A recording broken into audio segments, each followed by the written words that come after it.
kita pertama kali melakukan sumpah jabatan untuk rotasi dan rotasi pejabat di kementerian kita Kelautan dan Perikanan. Sebuah organisasi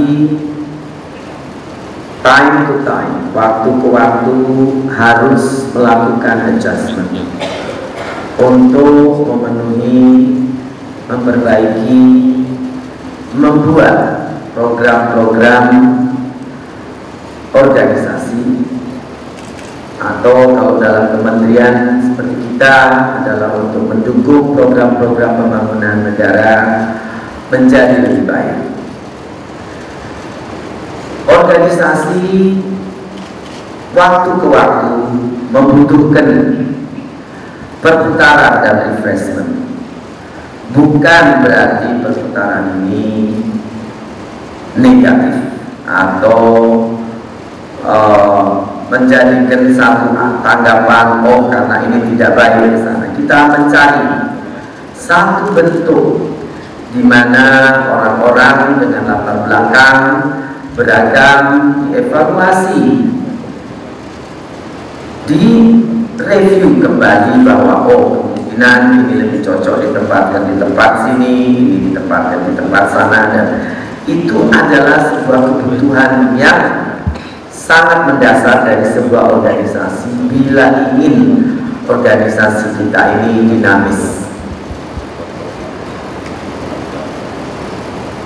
Tujuannya untuk satu saat mendapatkan the right man on the right place, the right man for the right task. Kadang backgroundnya sudah tepat di situ, tapi karakter tidak cocok pada saat timetable itu diharuskan satu movement yang berbeda. Kita switchkan kepada kebutuhan karakter tadi, dan ini akan ongoing. Saya berharap mutasi dan rotasi, pengangkatan dan promosi yang akan terjadi beberapa bulan ke depan akan lebih menggairahkan semua semangat. Tadi saya melihat sumpah jabatan pun ada bahasa semangat. Saya senang karena semangat itulah yang akan mendriven organisasi ini. Semangat bapak-bapak dan ibu-ibu semua yang akan mendriven organisasi untuk rolling, berpacu, lari untuk memperbaiki, untuk membangun Indonesia menjadi lebih baik. Tuntutan stakeholder tahun ke tahun berubah. Jokowi JK membuat pemerintahan ini berbeda dengan pemerintahan sebelumnya. Kita pun harus berubah, adjusting kepada perbedaan-perbedaan tersebut, terhadap perubahan-perubahan tersebut. Gaya pemerintahan, gaya birokrat yang tidak accessible, yang tidak public service oriented sudah tidak boleh ada lagi. Sekarang semua pejabat negara harus merasa dan menjadi public domain stakeholder, bukan menjadi birokrat yang duduk memerintah. Pemerintah bukan berarti memerintah. Pemerintah di situ berfungsi sebagai regulator. Regulator harus dekat dengan stakeholder. Kita masuk, kita membimbing, kita membawa dan membangun stakeholder mengarah kepada tujuan dan policy atau visi misi kepala negara yang telah dipilih oleh rakyatnya. Strategi pembangunan kelautan dan perikanan Indonesia telah digariskan oleh Pak Presiden dengan nawacita dan trisaktinya. Yang jelas satu semboyan, satu key point, laut harus menjadi masa depan bangsa.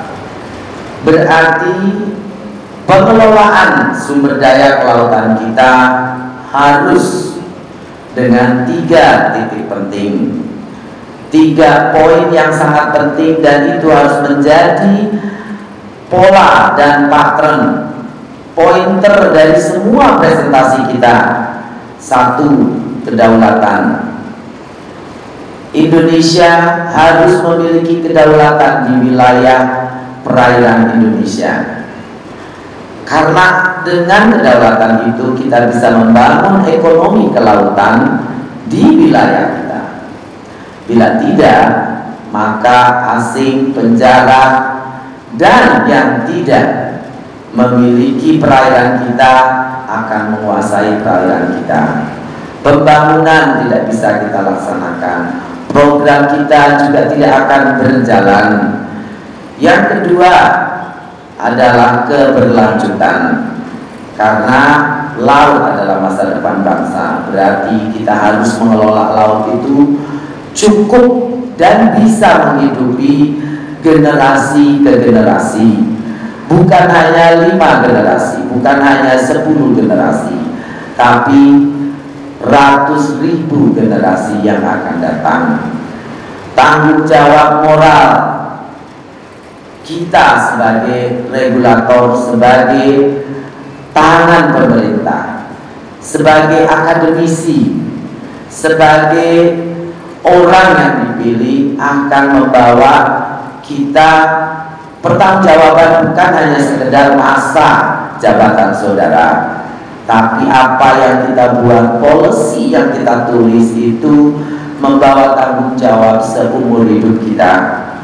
Jadi kehati-hatian sebesar-besarnya kemakmuran rakyat sesuai dengan Undang-Undang Dasar Pasal 33 harus menjadi landasan, harus menjadi pilar utama kita dalam melaksanakan pembangunan ekonomi kelautan kita. Keberlanjutan adalah pembangunan yang telah diakui, yang diputuskan hanya pembangunan berkelanjutan di Johannesburg Conventions. Itu sudah disepakati oleh stakeholder seluruh dunia.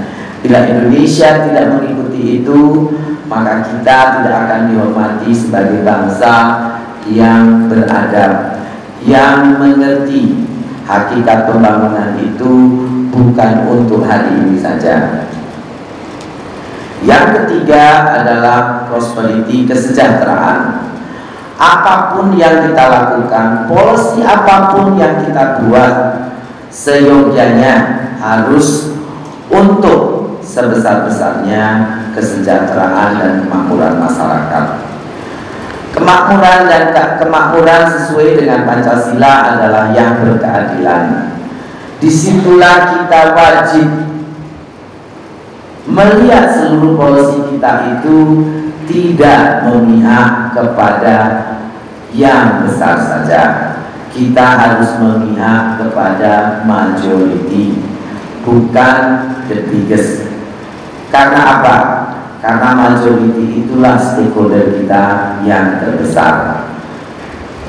Pengelolaan yang berdasar pada kerahasiaan dan ketertutupan sudah tidak boleh lagi, karena disitulah korupsi, dan nepotisme menjadikan accountability kita sebagai pejabat negara diragukan. Saudara-saudara hari ini membacakan dan berkomitmen dengan sumpah saudara bahwa apapun yang saudara lakukan itu harus accountable. Integriti saudara menjadi nilai utama dari seorang pribadi saudara. Tanpa itu, pembangunan Indonesia tidak mungkin menjadi pembangunan yang manfaat kepada stakeholdernya. Saudara harus mendukung dan mengkomunikasikan dan menjaga policy-policy yang dibuat oleh Kementerian Kelautan. Karena apapun yang dibuat oleh Kementerian Kelautan ini, dari mulai Permen KP nomor 56, 57, nomor 30 2012, monitoring sistem, dan lain sebagainya. Kemudian kita juga punya program yang sangat besar.